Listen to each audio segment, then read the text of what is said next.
Morning guys, I hope आप सब बहुत अच्छे होंगे। चलिए शुरुआत करते हैं अपने करंट अफेयर सेशन की। आज है सैटरडे और आज है 26 अगस्त।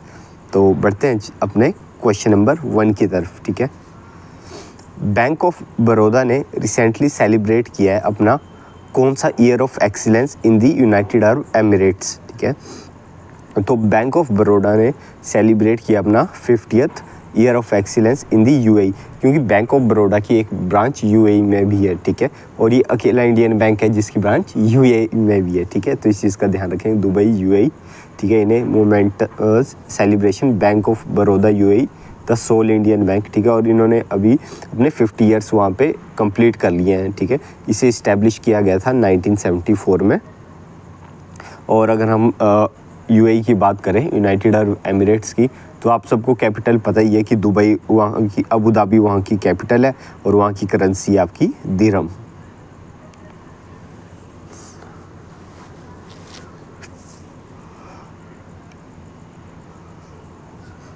इन टर्म्स ऑफ नंबर, अगर नंबर्स की बात करें, ठीक है, तो आपको बताना है वो कौन सी स्टेट या यूटी है जो अभी जिसने इतनी ज़्यादा ऑनलाइन सर्विसेज दे दी है कि अभी वो सेकंड रैंक पे आ चुकी है। ठीक है, फर्स्ट पे है आपका मध्य प्रदेश। ठीक है, स्टेट मध्य प्रदेश स्टेट है जो सबसे ज़्यादा ऑनलाइन सर्विसेज देती है। ठीक है, उसके बाद आपको बताना है सेकंड नंबर पे हाल ही में कौन आ चुकी है। ठीक है, ये स्टेट या यूनियन टेरिटरी, तो आपकी वो है जम्मू एंड कश्मीर यूटी। ठीक है, जो कि आपकी सेकंड नंबर पे आ रखी है। ठीक है, 913 सिटीजन सेंट्रिक ऑनलाइन सर्विसेज इन्होंने दी है किसमें, ई उन्नत पोर्टल में। ठीक है, जम्मू एंड कश्मीर, तो इससे जम्मू कश्मीर सेकंड नंबर पे आ चुका है। ठीक है, और इन्होंने हाल ही में किसे पीछे छोड़ा, केरला को पीछे छोड़ा। केरला में 911 अभी तक ऑनलाइन सर्विसेज प्रोवाइड की गई है। ठीक है, ऑनलाइन फैसिलिटीज़ है। ठीक है, जम्मू कश्मीर में 913 है, तो ये सेकंड नंबर पे आ गए। फर्स्ट पे आपका मध्य प्रदेश। ठीक है, मतलब फिनोमिनल ग्रोथ है। ठीक है, आप देख सकते हैं 35 सर्विसेज थी जम्मू कश्मीर में 2021 में ऑनलाइन, और अभी 913 और ये सेकंड नंबर पे आ गए हैं। तो काफ़ी ज़्यादा ग्रोथ करी है। ठीक है, और होना भी चाहिए, ऑनलाइन सर्विसेज अब हर जगह होनी चाहिए। ठीक है, आपको पता है आजकल डिजिटल एरा है, तो इस टाइम ऑनलाइन सर्विसेज ही होनी चाहिए। ठीक है, क्वेश्चन नंबर 3 गाइस, आपको बताना है मध्य प्रदेश में एक ऑर्गेनाइजेशन है। ठीक है, उन्होंने एक स्पेशल प्रोग्राम रखा है जिसके अंडर आपको पता है कि वो क्या करेंगे, 100 प्रोग्राम करेंगे ऑफ मन की बात बाई कंडक्टिंग 100 आवर प्रोग्राम। 100 उसमें प्रोग्राम होंगे और उस 100 प्रोग्राम भी कितने 100 आवर्स के होंगे। ठीक है, जिसमें डिफरेंट स्पीकर आएंगे और डिफरेंट टॉपिक पे स्पीच वगैरह देंगे। तो ये कंडक्ट करवा रहा है international public policy research centre, जो कि है आपका भोपाल में। ठीक है, भोपाल बेस्ड ऑर्गेनाइजेशन है। ठीक है, एक स्पेशल कैंपेन कर रहे हैं फॉर 100 आवर्स। 100 आवर का एक कैंपेन होगा on completion of 100 programme of Mann Ki बात। तो इसमें क्या है कि 100 स्पीकर आएंगे और वो लेक्चर देंगे हर टॉपिक में जो भी मन की बात में हुआ है for 100 hours non stop on single platform. ठीक है, तो ये चीज़ ध्यान रखिएगा। और मध्य प्रदेश के state BJP president V D Sharma ने इनोग्रेट किया इस प्रोग्राम को। This programme will continue till 27th of the month. ठीक है, और कैपिटल ऑफ मध्य प्रदेश क्या है, मध्य प्रदेश की कैपिटल है भोपाल।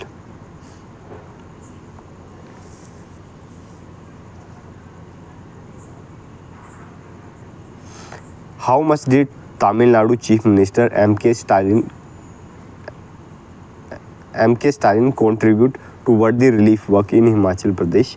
तो तमिलनाडु के चीफ मिनिस्टर हैं एम के स्टालिन जी, उन्होंने 10 करोड़ की रिलीफ फंड दिया है हिमाचल प्रदेश को। ठीक है, आपको बताइए हिमाचल प्रदेश में काफ़ी ज़्यादा डिस्ट्रक्शन हुई है। ठीक है, तमिलनाडु की कैपिटल है आपकी चेन्नई। ठीक है,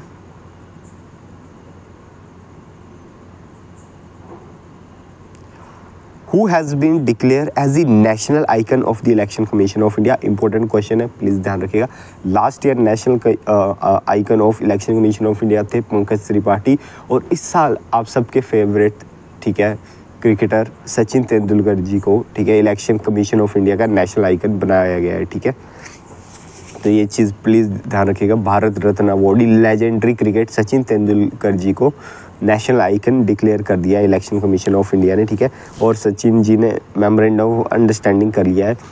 ठीक है, कितने 3 साल के लिए। ठीक है, in the presence of CC कौन है, हमारे chief election commissioner Rajiv Kumar ji. ठीक है, आपको पता है ना एक चीफ इलेक्शन कमिश्नर होते हैं और उनके अंडर नहीं, मतलब 2 इलेक्शन कमिश्नर होते हैं, और एक CEC होते हैं, तो CEC इस टाइम है राजीव कुमार जी, और ये एग्रीमेंट हुआ इनके बीच 3 साल के लिए, ठीक है।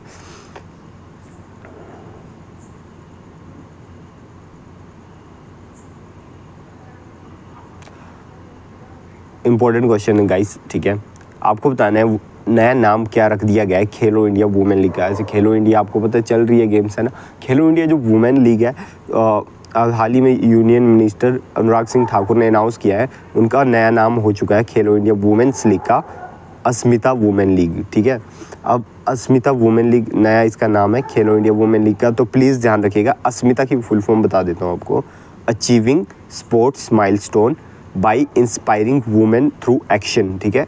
एस्पायरिंग वुमेन थ्रू एक्शन, तो इसका नाम है अस्मिता, ठीक है। और अस्मिता पोर्टल भी बना दिए गए हैं, ठीक है। Serve as a comprehensive resources offering valuable inside into upcoming league among other features, ठीक है।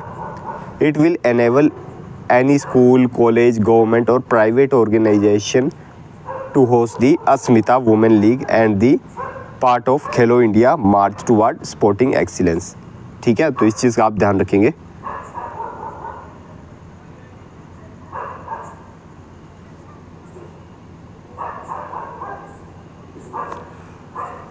In which city did the World Para Powerlifting Championship take place, where Indian powerlifters secured gold and silver medal?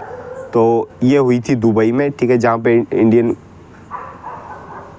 Indian weight lifters ने gold और silver medal हासिल किया। In the historic first Indian power lifter Honey Dawas और राहुल, ठीक है, इन्होंने gold और silver medal जीता respectively on the opening day of the world para power lifting championship in Dubai, ठीक है। पावर लिफ्टिंग आपको पता ही है ना, जिसमें वो हैवी वेट उठाते हैं, ठीक है। These medal are historic for India as these are first ever gold and silver for India in any world championship, ठीक है।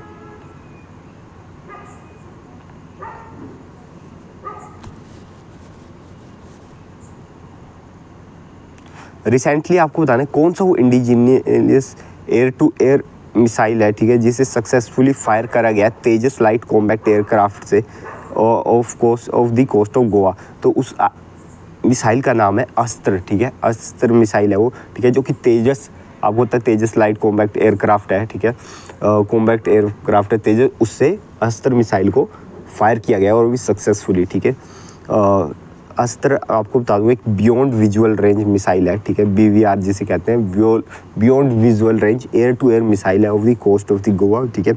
और इस मिसाइल को रिलीज़ करा गया, release was successfully carried out from the aircraft at altitude of 20,000 feet, ठीक है।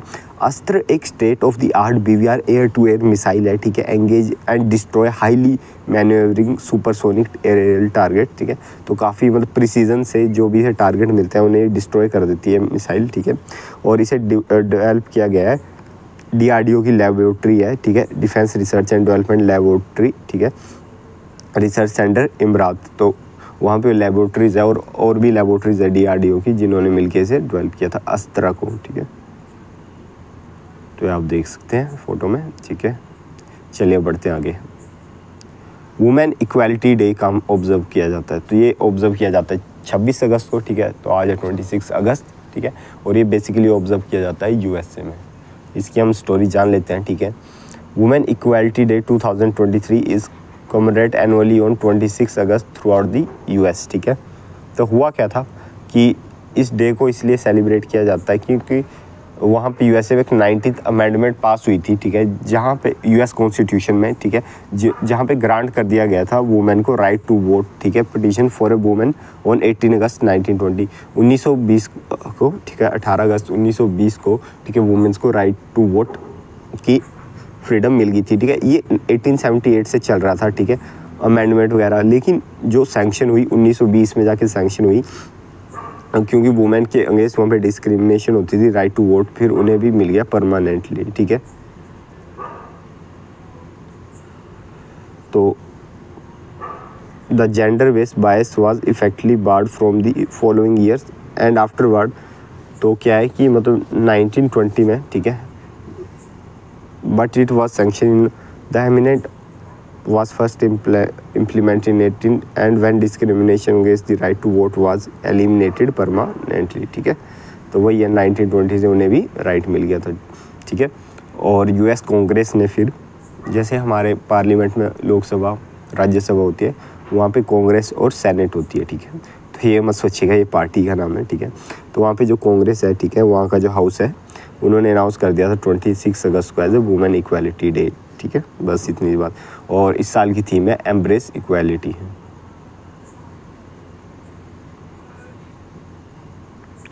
आपको बताना है रिसेंटली कौन प्राइम मिनिस्टर बने हैं थाईलैंड के। तो थाईलैंड के नए प्राइम मिनिस्टर बने हैं मिस्टर शेरता थाविसन, ठीक है। तो थाईलैंड के प्राइम मिनिस्टर बन चुके हैं। थाईलैंड की कैपिटल क्या है, बैंकॉक, और करेंसी क्या है, थाई बाट, ठीक है। बस इतनी चीज़ ध्यान रखनी है। थाईलैंड ये रहा आपका, ठीक है। ये बॉर्डर शेयर करता है आपका म्यांमार के साथ, लाओस के साथ, कंबोडिया के साथ एंड मलेशिया के साथ, ठीक है। इतनी सी बात ध्यान रखेंगे। So I hope guys you like this lecture. Please यार आप कमेंट सेक्शन में कमेंट किया कीजिए, ठीक है, और लाइक भी कीजिए।